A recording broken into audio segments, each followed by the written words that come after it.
Today we're talking about string and characters. Let's start off with the definition of a string. So here we have a string is a collection of characters. Here I'm using character as a type because we'll see what character looks like as well. So here we're talking about string and characters. Great. Let's continue on. Let's define a string literal. To define a string literal, you start off with either a let or a var, depending on what you're constructing. We'll say str for the variable name or the constant name. And here we'll say, welcome to Swift fundamentals. And here we're able to print our string. If we run playgrounds, we're able to run our string. We have welcome to Swift fundamentals. Great. Here we have multi-line string. We could construct a multi-line string. Here I'll create a constant name called multi-line. And here I will use 3 quotes as opposed to 1 quote to open, and also 3 quotes to close. And here I'll start off by saying, this is the first line. This is the second line. And this is the third line. And I will print my multi-line string. And here I have, this is the first line, this is the second line, and this is the third line. Great. Let's keep going. Let's talk about special characters. In Swift, we're able to use, for example, new line, tab. I could escape. Those are called escape characters or special characters. So here we could call them special characters or escape characters. Basically, it will allow us to escape. Instead of printing n, it will actually create a new line. Let's see what that looks like. So here, if I have a special string, I will say Swift is cool. And I want to create a new line. In other words, I want to go to a next line. Here I will say escape n. If I just simply do n like this, it's not going to escape n, meaning it won't take into account I want to create a new line. So if I want to create a new line, I would put in a backslash followed by n. And now I could create a new line. Swift is cool. Swift was introduced in 2014, like that. And if I was to go ahead and print special string like that and run it, here I'll see Swift is cool, 1 line, followed by my escape new line, and it creates a new line for us. Swift was introduced in 2014. So here I could put multiple new lines as I'm pleased to do. As I want to do, I could create new lines here. Great. Let us continue on. Initializing an empty string using a literal or initialization syntax. Let's see what that looks like. So we have been using literals, but we'll just create another one. So another string literal here. I'll simply say Tuesday. So this is using string literal. And let's see it using, actually we're creating an empty string. So this is an empty string here.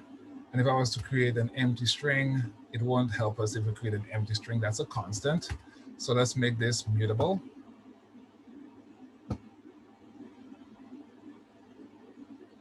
Let us make this mutable here. So now I could add, as I want, I could add, say, another string literal. I could assign something new to it. For example, I could say apple like that. And now my string is no longer empty. For now, I will just comment this out. And I will create empty string using initializer syntax or initialization syntax. And here I'll say string, the word string, uppercase S, open parens and close parens. So this here represents initialization syntax, okay? Both of them are empty. We could test for emptiness. We'll get into, again, control flow very shortly. But here I could test to see if my string is empty by writing an if statement, say if another string, a literal dot, is empty, go ahead and print another string literal. I'll just copy this, is empty. Go ahead and run my playgrounds, and here I will see another string literal is empty. So to test if a string is empty, I simply use a property here on our string instance called isEmpty, and it will return true or false. In that case, here it's true or false. In our case, it is true because the string is empty. So it will come inside of our if statement and execute line 32. Same thing for empty string using initialization syntax. This would be the same, but let's continue on. Strings of value types. What do we mean by value types? A value type basically is a type that's passed by copy. So if I create, for example, var copy, let's just say original, like that, and pass in original string. And if I create a function, or actually before we create a function, let's create a next variable called copy. And here I will assign copy original, and let's print those out. So we'll print original, and we will print copy. As expected, both should be the same output, which they are. We have original string and original string. So both of those currently are original string. So let's see what we talk about when we say value types. If I change the copy here, I should not expect original to also change. This is basically what value types are. You pass copies around. I'm not able to change. Copy is not able to change original. Let us see what that looks like. So here, if I say copy, and I assign copy made a mistake, like that. And if I print original, I expect original to stay the same. Let's go ahead and run it. So original stays the same. Original string did not change. And if I go ahead and print copy, copy has changed, made a mistake. So this is value types, right? We'll come into classes and structs later into the modules. But for now, just understand that strings, when you pass them around, they're passing copies of themselves around. So the original string stays intact. In that case, original here doesn't change. But copy changed itself, but doesn't change original's value. Accessing individual elements, let's see what that looks like. Again, we'll be using a for loop here, but we will be talking more about loops in more modules. But for now, let's use a for loop.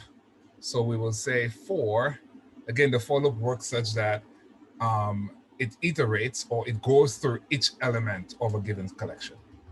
So a for loop works by going through each element of a given collection.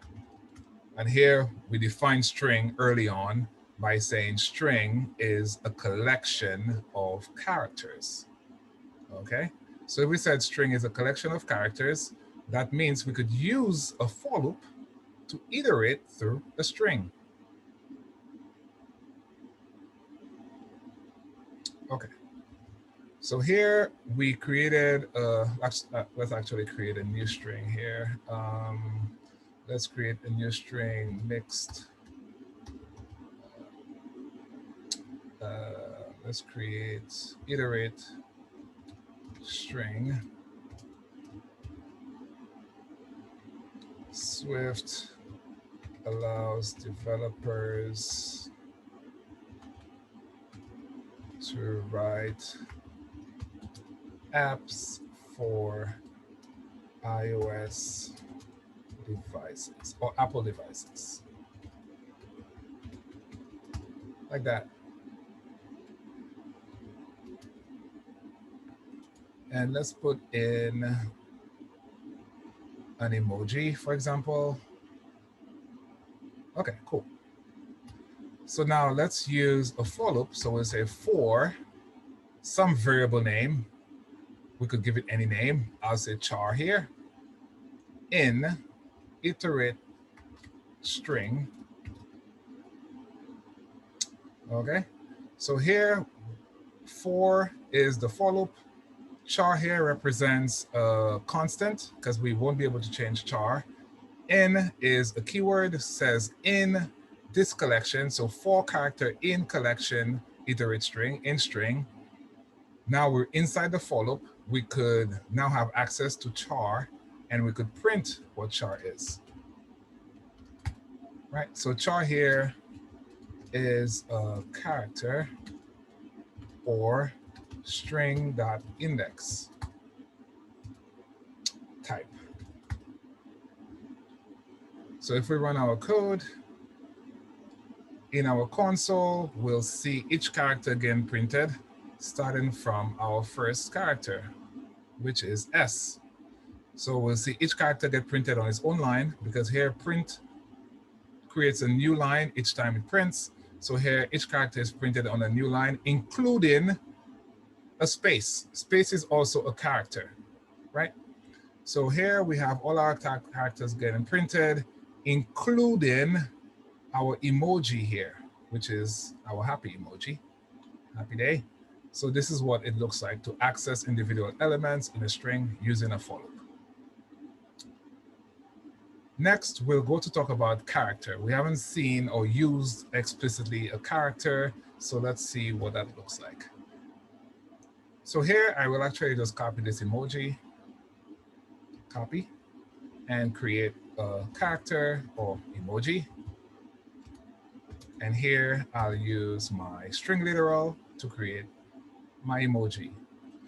So as we saw earlier in the modules, when we introduced type annotation and type inference, here, if I option click on emoji, the compiler infers that emoji here, my emoji here in that string literal, is a string. It is a string. Even if it's one character, it still represents a string. Well, we want our emoji to be of character type. How can I do this explicitly? Well, we'll type annotate it to say it's a character, like that. And now if I option click on it, it says character, okay? So this is what it looks like to type annotate a character. Okay, so next we're talking about concatenating strings using append function and compound statements. So concatenating is to add together.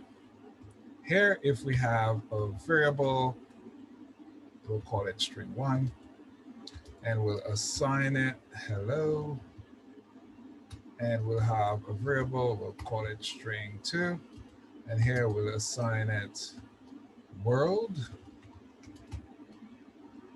and we want to use the append function. What does that look like? So we'll say string1.append, right? So in Swift, on the string type, the instance, this is an instance, we'll talk about instances, but here, this is an instance of a string, string1. So with that instance, we have what's known as instance methods. So we could use those methods on the instance, string1. So there's many methods in the language. If I just type in dot it will bring up, I could count the number of characters on a string, for example. I could do index searches on strings.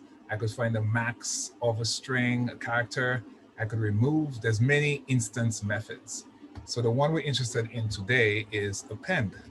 So we'll say append. And what we want to append to string 1 is string 2.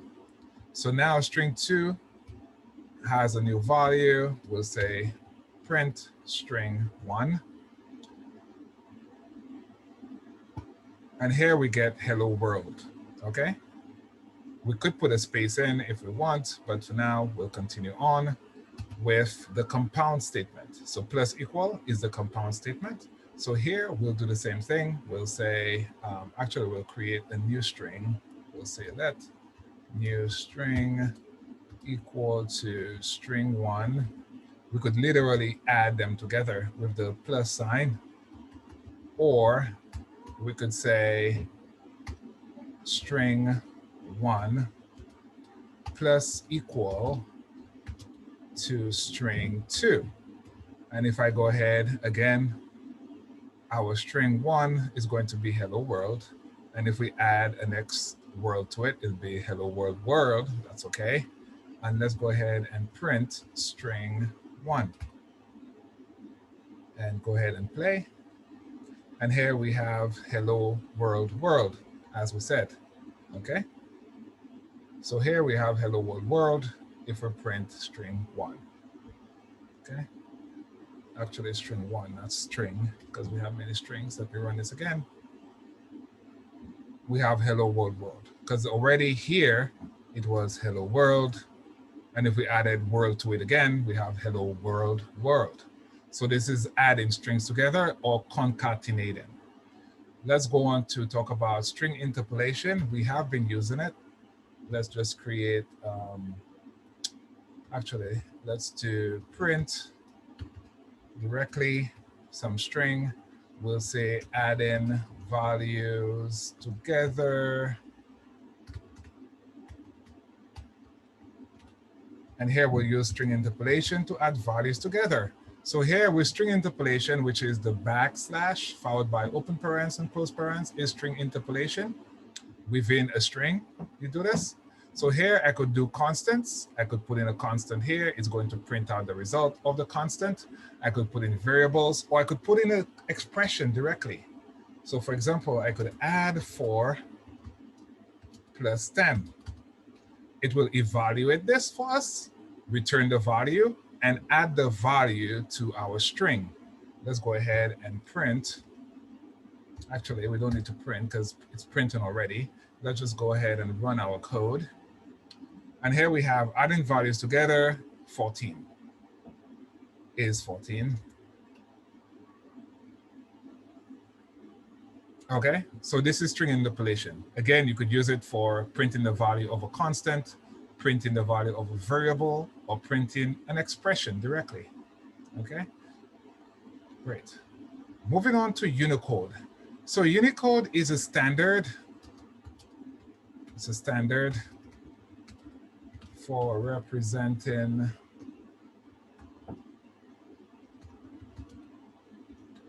various characters in languages spoken around the world. There's many languages. So we have, you could imagine the amount of Unicode characters we have. The way you represent a Unicode character directly into Swift is using a backslash followed by U for Unicode, open curly bracket, the Unicode value followed by close curly bracket. So here, let's go ahead and type this. So we'll say print. And Unicode is, a string is made up of Unicode characters. So Unicode is the way we represent characters in the languages. So here, this would represent a certain character. Let's see what a character looks like. So here, if I say print Unicode character is, I go ahead and I do the backslash followed by U followed by open curly and close curly, just like that. And whatever the value of your Unicode character is, you put it in here. In our case, we have 1F425. Let's see what that looks like. Run it. And here we have our little duck. Hello, duck. Unicode character is our cute duck. Okay? So same, I could actually copy this from our console, and I could actually print it out as well here. I could say print character is string interpolation. Actually, I don't need string interpolation here. Just print our duck directly like that. Okay, so many ways to do it. I could just drop in my character here like we've been doing. C is a character, H is a character. Emoji duck here is also a character. Its representation in Unicode is those characters. For more information on Unicode, you could take a look at this particular website here. It's compact.com, and you could just search for Unicode. In our case, this is our duck. I could also search for like a donut. No donuts here, maybe bagel. So this is what our bagel looks like. It's 1F96F. So here I could simply find a bagel, and let's print out our bagel. I could also have my bagel directly, but we just practicing Unicode characters, 96F. And if I was to print this, look at that, we got our bagel. All what we need now is some cheese with our bagel. So counting characters, let's see what that looks like. Here we have a string count, and I will create this is your neighborhood Spider-Man. Okay, let's see how many characters we have here. We could count them manually, 1, 2, 3, 4, 5, including our space, or we could make the language do it for us. Here I'll say print characters, let's say there are, using string interpolation. We'll be using this a lot throughout our Swift career and iOS career. So there are string count that counts. Let's just rename this. Let's just call this message. And change this to message. So message that count. There are in the message. Okay, run this. And here it says there are 35. It would be nice to say characters. Run it again. So here it says there are 35 characters in the message. Again, if you have to count it, you would see 35. Let's make it easier. Let's just say hello. And here we should get 5. Run this. And here we have, there are 5 characters in the message, right? We have 5 characters if we count it in hello. Okay, so let's talk about accessing and modifying a string, okay? So if we have a string here, let's call it statement. We'll write a statement in here. We'll say JavaScript is the language of the web. Okay, cool. So if we want to access, say, for example, the first character here, how do we do this? We have access to index or .index, string.index on strings. So how can we access the first character, for example? So here I will print first, or I'll create a constant called first character or first char. And to access the first character, I'll say statement. In Swift, I cannot say index 0, like we'll see in arrays. I could index into an array and get its first element. But strings are different. Here, we need to say open square bracket, statement dot start index, and this is going to get us the first character. And if I print first character, indeed I get J. Great. What's about trying to get to our last character here, for example? How can we get to our last character? So here I'll say end index, and let's see if we get access to our last character the same way that we did it here. So if I say last character equal to statement dot end index, for example, and go ahead and print last character. Let's see what happens. Doesn't work. It says fatal errors. String index is out of bounds. What does that mean? Well, this means we're trying to access some index that doesn't exist. So end index here isn't the last character's index. We need to try to find the last character's index a different way. So let's just comment this out for now. Keep this here. And let's find out how can we do that. So we'll create last index, for example, and we'll say statement, which is the string, dot index. So on index, there's different functions. We have index before, so get me the index before some index, get me the index after some index, get me the index offset by some number. So let's see if index before. So let's get the index before the end index, because the end index is not the last character's index. Okay, it's that index after the last character's index, which is not an index for use by us. It's for use by internally for the string to know what's its end. Okay, so let's see. So we'll say statement index before statement dot end index, like that. So get us the index before the statement's end index. Okay, I know it's a bit of work. And now we'll say last, here we'll say last character, just like that. And we'll say statement.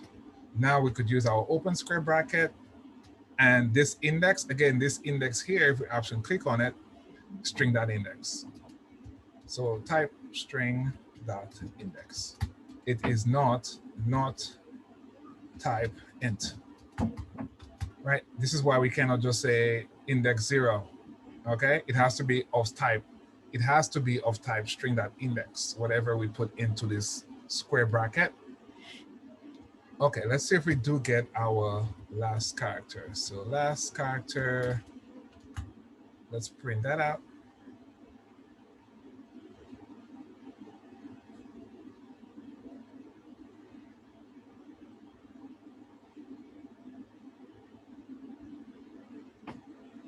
And here we have last character is B.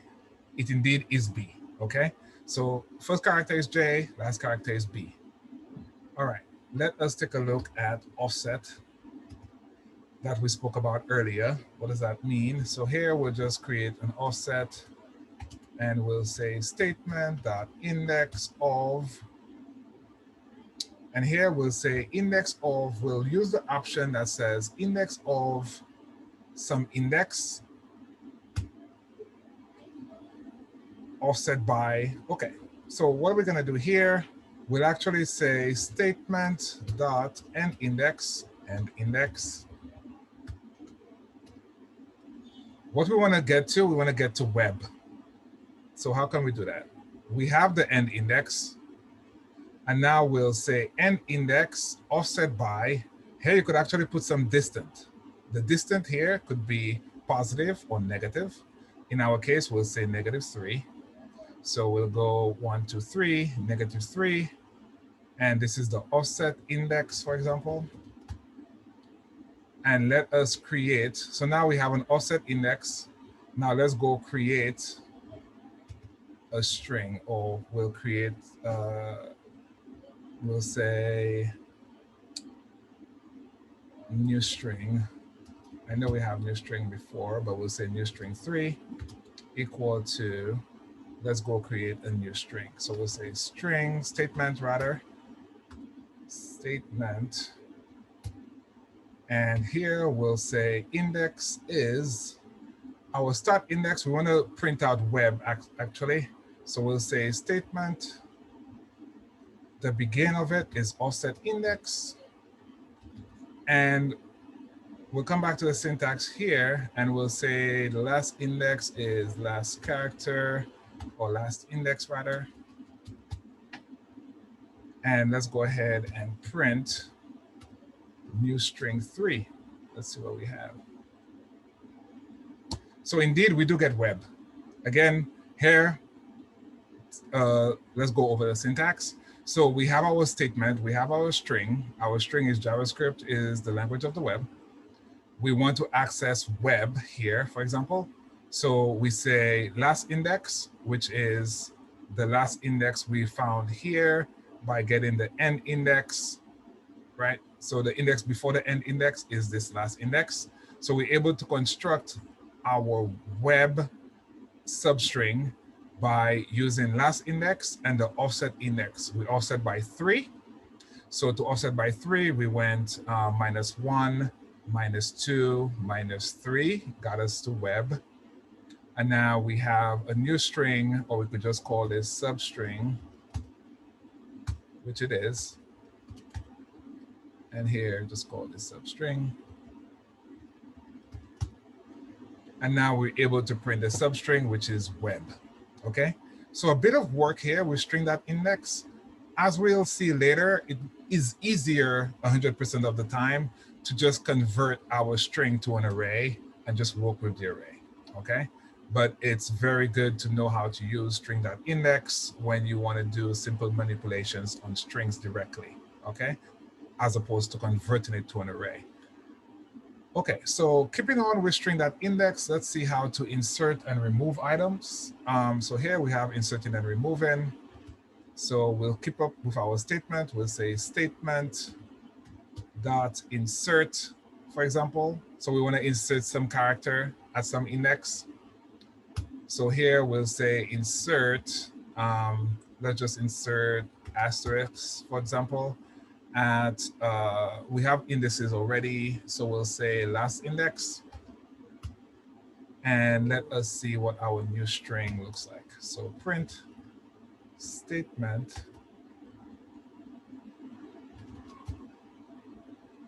and let us run that. Cannot mutate. String is where are we with our statement? Statement, let's change it to a var. So make sure your statement is a var because again, you cannot mutate a constant. So let's go ahead and print our statement. So our statement right now, JavaScript is the language of the web. It inserted this asterisk for us at the end, or rather it inserted, so it didn't remove, it just inserted. So if we have web like that, it went ahead and it inserted right at that index. So it inserted asterisk right where B index was. So it just inserted into it. So now we have web like this, okay? Remove, let's see what that looks like. So here I'll say statement dot remove at some index. So we'll go back to our last index and we'll remove. So let's print our statement. So we'll remove, just remove whatever character is at that particular index. Go ahead and run it again. And now we just basically undid what we just did. So JavaScript is the language of the web. We had that last index, which we just inserted. So now we just removed whatever is at that index. Okay, great. Substrings, let's see, find some character in some substring. We basically created a substring earlier here, right? So here you see this is a string that's subsequence. So we created a substring already. Let's actually move on to comparing strings. So if I have a string name 1 equal to my name. And if I have some string name2 equal to my name, again, different because now I have a lowercase a and have an uppercase a here. And to compare strings together, we simply use an if statement. I could say if name1 equal to name2, then go ahead and print names are equal. Okay. As expected, this should not print because the names are not equal. So here we could just put an else statement and print names are not equal, like that. Run that again. And here we have names are not equal, right? So this is how you do comparison, double equal, right?